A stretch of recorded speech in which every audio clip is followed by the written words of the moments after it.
Franklin County. This is March, and we are talking about spinach. Now, there will be a surprise when we talk with Nancy Abasiakog to remind you what spinach does, but just hang loose and we'll get to that in a few minutes.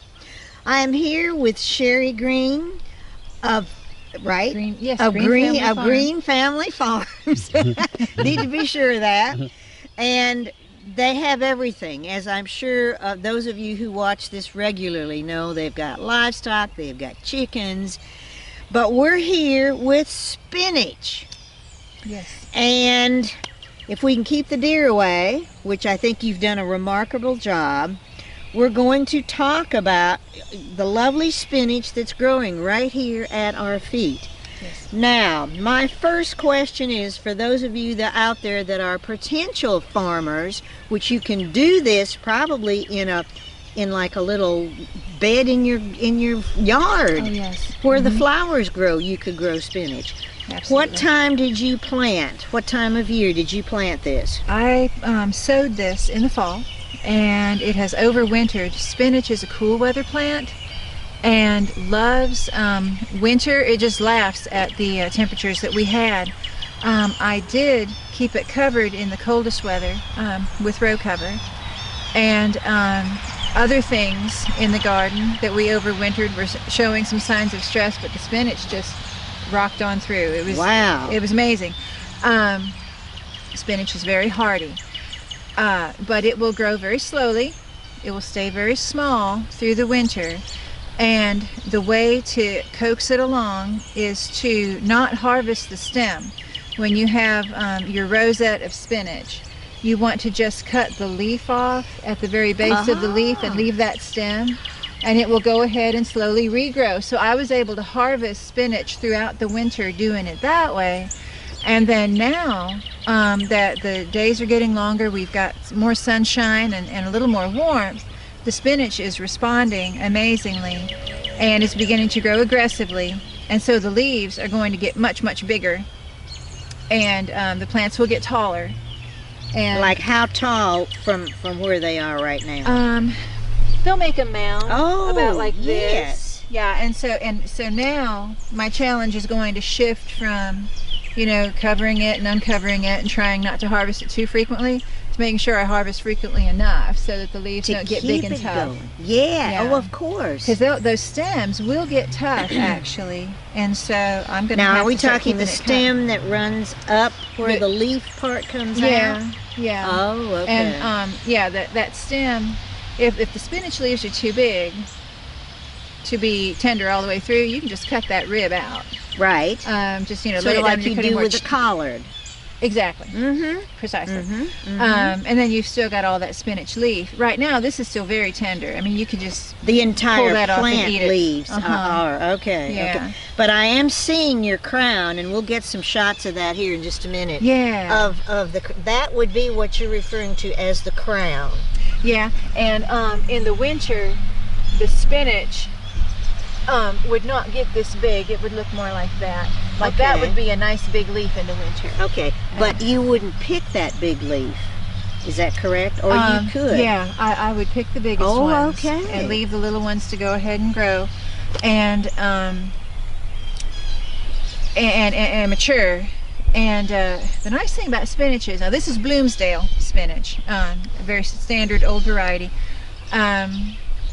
You can plant these close together. You can plant them like I do the length of my hand. Okay, which is what they are right here. Yeah, and I lost some, you can see, but if I had it all filled in, they'd be about the length of my hand apart. And you can sow them very thickly and then harvest out the thinnings. Certainly. And then leave your main plants every 6 inches and eat what's in between, so that can be your first harvest. Yes. Very nice. I like to do that. Right. They're aggressive feeders, so you need to fertilize them frequently. Yeah, and fertilize them with what? I use fish fertilizer. I mean, we have an organic fertilizer that my husband mixes up, and we'll put that down when we plant. But in the winter, you put that down first, and then put the seeds on with top. It, yeah. Okay. Yeah. And that would break down a lot more slowly in the cold temperatures in the cold soil, and so I just pour the fish fertilizer to it, and Is that that helps liquid? it. Ah. An emulsion, yeah, fish emulsion. Oh, okay. And because it grows so aggressively, it needs lots of of course it does. nutrients. Certainly. And so this is one of my heavy feeders, so I go aggressive with this. And so that our citizens out here, where would you get this liquid emulsified fish? You can get it in different places. We order ours. Does Lowe's carry it? Yes, I believe they do. Okay. I believe they do. Okay. And there's a Horns Garden Center up in Forest City would have it as well. Okay. Might be able to get some through Shelby Farm and Garden, possibly. Oh, and sure. maybe you can just try whoever your favorite garden center is. But fish emulsion fertilizer could be used for anything? Absolutely. Okay. It's kind of a low dose, organic, good and sound. It's good for the garden soil as well. And it's a foliar application, so you can put it right on the plants. Okay. And it smells fishy. We always joke about how it smells like we're at the beach when we start using that. Well, and would that tend to keep the deer away? I think maybe it helps. Maybe they Deer don't like don't it eat as well. fish, so they're and maybe thinking, the rabbits "Ugh." don't like it quite as well. Oh, good. Possibly. There you go. Maybe. That's another helpful growing hint. How Yes, wonderful. It won't keep them off my Swiss chard. I guess they figure the chard is so amazing that they'll brave the fish smell to come get this. But Right. Okay, well, I'm going to thank you right now Yes, ma'am. for Thank you. having us. Very Okay, good. stay tuned. Hi, I'm Paula Best from Cleveland Connections, the show that explores what's happening at CCC. Join us as we sit down with members of faculty and staff to discuss programs of study, upcoming events, and other campus news. Watch each month on C19 or streaming online at c19.tv. Join us and connect with CCC.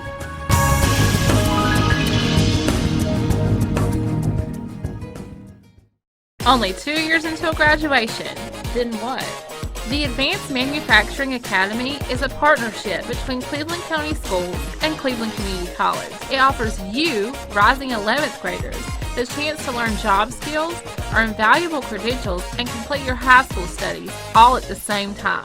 By completing the Advanced Manufacturing Academy, you'll graduate high school ready to start work at way above minimum wage. Check out the Academy and give yourself a head start on a great future.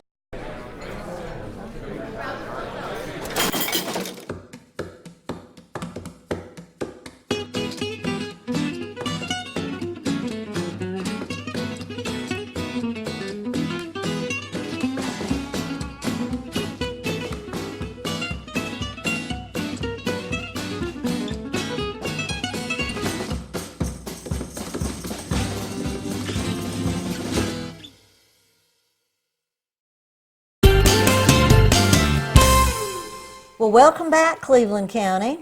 We are at the Banker's House, which is downtown Shelby almost. And this is the surprise I was getting you ready for. This is Popeye, who was the spinach man back in the 30s and the 40s and the 50s and 60s. That's and Popeye the Sailor Man. yeah, absolutely. And he would squeeze a can of spinach and throw it in his mouth. And just as you know, Greg Tillman, who is filming this show, that's why he hated spinach. He didn't like the picture. Yes, it was probably boiled spinach. Yes, yes, and exactly. well cooked. But I will tell you, Greg Tillman loves spinach now. All right, Nancy, so tell us why we should love spinach and enjoy it and eat it. Oh, well, spinach is one of the great, most versatile superfoods. You know, we've talked about some superfoods before, and of course, those are foods that are high in nutrients. They're what we would call nutrient dense. And in looking, when we're eating, often in a salad, you know, you can do spinach cooked or fresh, canned, or frozen in any of those ways, but it's really high in, it's an excellent source, as a matter of fact, of vitamin A, vitamin K, vitamin C, folate, and then some of the minerals like magnesium, manganese, zinc, iron. Oh, So yes. that's what Popeye was eating it for, Yes, and for the building his strength, muscles. That's right. right. It was a good source of Oh, iron. that's And great. in the 20 and 29, when that cartoon started, growers in that industry credit Popeye for helping to save the spinach industry Well, and making it we can popular. credit that now in Cleveland County. Even now, Good even deal. now. So when we're looking for something healthy to make a salad, for example, as our chef showed, then you get a lot more nutrients in spinach than you do in lettuces. Although we yes. have nutrition in lettuces, but Right. certainly if we're looking for more nutrition, then going with the spinach or something dark, that dark color, would be a way to get that. Well, I'm curious, with all the nutrients, does cooking destroy some of those? No, but we don't want to overcook it. All right. So you might saute just 3 to 5 minutes and just a teaspoon or so of oil, olive oil, something Right. like that. Just a quick cooking. Or you could steam spinach. Just put it over in your steaming basket over boiling water. Yes, yes, And just let that yes, steam again, just a yes. few minutes. Okay. But what we're doing is just wilting. We're just wilting. You can Okay. microwave. Microwaving is actually one of the most healthy ways of Oh. cooking spinach. Nothing is lost there. Just again, wash and in talking about storing Yes, spinach, yes. we want to store it dry, Okay. but we'll wash right before using. Oh, that's perfect. Like That's with many perfect. other vegetables that Exactly. we've talked about. Yes. Because we don't want to encourage decay or mold growth or anything like that. So just when you bring it home, put it in a plastic bag if it already isn't. Put it in the crisper of the refrigerator. You can wrap a damp towel around it, but you'll want to use in 3 to 5 days. All right. So planning how, even if it's bagged spinach from the grocery store, of course it has a shelf life. And for that, you would keep it in the original bag if you bring it home. Many of those are pre-washed Yes. several they times. Are. Yes. So you don't have to wash them again. You can just use from the bag. But again, keep that in that bag until you're ready. Okay. Well, of course, we'll have spinach at the farmers market, which starts the Yes. first Saturday in April, I believe. Yes, that's correct. And if you wanted to buy a lot and freeze it, how would you freeze spinach? Spinach can easily be frozen, just blanched for a couple of minutes. Okay. So you'll separate out your leaves, and there are 2 different types, well, 3 different types of spinach. You can get what we have mostly here is flat Yes, leaf, yes. which might be baby spinach. It often is the flat type of spinach. Okay. Or there is a Savoy. We are familiar with Savoy cabbage. There's Right. also a crinkly Oh, leafed okay. spinach. And then there is a semi-Savoy that is not as curly, not as crinkly, but not Not as completely flat. either. So look, most of what we see and most of what's in the grocery store will be the flat leaf Okay. spinach. So but as far being as- careful to wash it because spinach, like other greens, can be sandy. So Oh, you'll wash sure. it several Of times course. in cool water and just put it in a bowl or sink of cold water. Lift your spinach out and then drain and rinse that grit out of this container and then repeat that several times until you don't have any more of the sand or grit Right. left in the bowl. Right. And That then might you're be ready why to some go. people don't like it because they had Right, gritty. we don't want that gritty gritty spinach. experience of eating a nice fresh salad or a side dish, even of cooked spinach. Now, as far as blanching, just get you a pot of boiling water, put some of the leaves in, and then take your scoop and pick them out. That would be Right, about then you'll quick chill, just like we do with In your- other in your blanching, your ice- ice water. ice bath, And then okay. take it out of that and drain. okay. So it's really quick to do. Then you can cut it some if you want to, or you can just leave it the whole leaves. And of course, if you can use the younger, more tender leaves, then Right. the better the flavor will be. Oh, sure. So of course. when you're freezing, or you can also can spinach. You would use, it's a low acid food, low acid vegetable. So if you're going to preserve it by canning, then you would use your pressure canner. So Of course. it's pressure canned at 10 pounds pressure. And then over an hour, though, an hour and 10 minutes Oh my for pints, goodness, and an hour and yes. 30 minutes for quarts. Whoa. So we may not choose, even though we can, we may not choose to preserve Right. it in that fashion Right, when you have a right. couple of minutes blanching for freezing. Okay. Well, Nancy, thank you. You're a wealth of information, and we could go on, but I think it's time. So stay tuned, folks. We will be in 2 kitchens at the Banker's house. I am Noel T. Manning II, hanging out with Principal Ed Rooney over there. Principal Rooney, how are you? It's a human-fish hybrid. And Sounds delicious. oh, man. Dude. Yes. You know, I knew he was just one step away from that for a while. Let this wild Wookiee treatment give you the wavy mane that would make Nobby jealous. They were talking about Uncle Festus. Was it No, Uncle? Festus was on Gunsmoke. Fester was on the Addams Family. That's one rock. Well, I think you spoke too soon. I'm not drunk. I'll pray for you. I know people. Be a part of building the future. Be a welder. The welding technology program at Cleveland Community College prepares you with the science, the technology, and the skills to be a successful welder. Experienced instructors using state-of-the-art equipment train students using industry-standard skills developed through classroom training and practical application. Successful graduates are in high demand and are employed as entry-level technicians in welding and metalworking industries. Learn more about Cleveland Community College at 704-669-4077.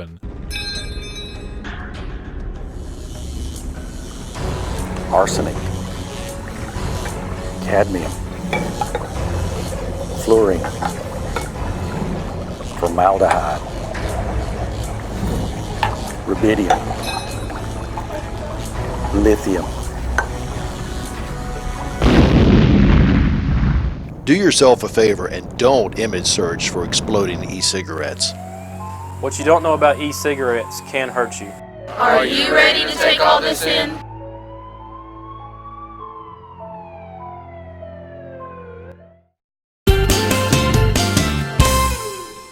Welcome back, Cleveland County. We are in one of the kitchens that is located at the Banker's house, which is the big yellow house on North Lafayette Street. North Lafayette. And I am here today with Megan Pope, Hello. who is the events and marketing coordinator for Correct. the Banker's house. And as you know, we're highlighting spinach, and we will be using both kitchens, and Megan is going to be preparing a spinach salad. So Megan, Yes. tell us about the salad. All right, well, starting with any good salad, I use spinach. And this in particular is locally sourced. So to start out, we're just going to rip the spinach into bite-sized pieces. Most of this has already been done, but we just wanted to show you a little bit to have it nice, green leafy. Good. And this was purchased here in Cleveland County. And then what else are we going to be adding, Megan? So for the first thing that we're going to add is 1/4 of a red onion. So we have it nice and chopped up into small pieces. We will add a 1/2 a cup of dried cranberries, 1/2 cup of locally sourced goat cheese, Perfect, perfect. and 2 tablespoons of slivered almonds. So just sprinkle those around. Okay. And for our salad dressing, we purchased this at Uptown Olive, like again, trying to keep it sourced locally. So our first one is blood orange oil. So we put about 1 tablespoon to 2 tablespoons of the first. And the second is the cranberry pear white balsamic vinegar. So how easy is this? Put in the ingredients. Now, are we going to stir this up, Megan? Yes, Oh, so we'll good take our tongs job. Take and our tongs. Okay. Just toss it around a little bit. It doesn't take much of the olive oil, which is nice, and it's also very healthy.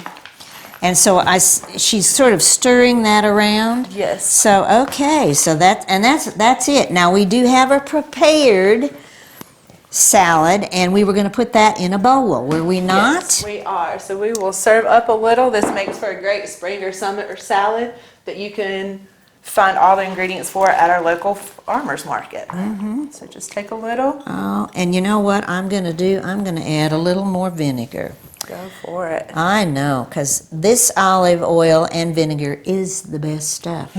Well, Megan, thank you. And I know there are a lot of events coming up here at the Banker's House. There's the May 5th Kentucky Derby Party. Yes. And then when does the music start, your concert series? So our concert series, which is Sunday dinners, they will Right. start on May 27th with the Okay. band yesterday, and we will have the Shack food truck. So again, great. providing local bands and local food. Ah, doesn't get any better than that. Stay tuned, we're on to the next kitchen. Hi folks, second kitchen of the Banker's House. We're in the catering kitchen. And here with me today again is Carolyn Jackson, who Glad is... to be here, Deborah. Well, thank you so much for doing this. Carolyn is the executive director of the Banker's House. She's the go-to person if you have any questions. Of course, we're in the kitchen cooking spinach, and I wanted to show you a flat spinach. Remember, we just learned from Nancy Abasiakong that there are 3 kinds of spinach. We're using the flat spinach. And Carolyn, you purchased this at the farmer's market? I did, on Saturday morning. And this is from our farmer, from Sherry Green of Green Family Farm. And we are using some of Ashley Bailey's kitchen, or olive oil, I'll get it out, from downtown, which is what the same olive oil that Megan used with her spinach salad. And Carolyn is, well, tell us what you're doing, Carolyn. Well, I had some oil over here, and it takes very little. You'd be surprised. It only takes about a teaspoon and a half for a big amount. Perfect. And you're going to see this big amount of spinach go in here and just kind of shrink down. So right now I'm stirring some garlic up in here that I chopped up, getting it brown. And if you can smell through your TV, you would smell garlic, because we certainly can. So as soon as it gets just a little bit hot, we just dump the spinach in. And with the oil, I don't even bother to put any salt in it. And you see it, starts like it's very high. Immediately and kind all of a shrinking sudden, down. Yeah. It does. And we have something we've added to it today. We saw in the paper where Kathy Knoll, with one of her recipes, had said that she added the cannellini beans to hers. Let me hold the can. Okay. Right here. There we are right there. And I had never done that before, but today we're adding them. It sounded like a good idea to add a little bit of protein to all of this very healthy. This has so many things in it. I can't even tell you what all they are, but it's healthy. Actually, Nancy already did. Well, good. So they all know all right. the value of eating spinach. Right. It is my go-to vegetable, because if you just have a little spinach around, you've got something else to put on the table if your neighbors drop in.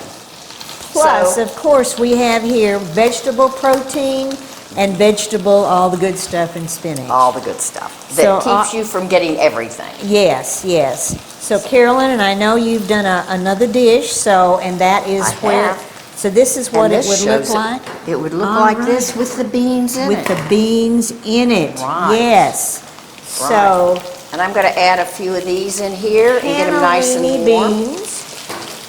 They're really cooked. All you have to do is warm them up along with the spinach. Right. It's really kind of an attractive color, so it adds to your table. And folks, that's it. That's it. What can we say? Thank you. We'll be back next month. Okay.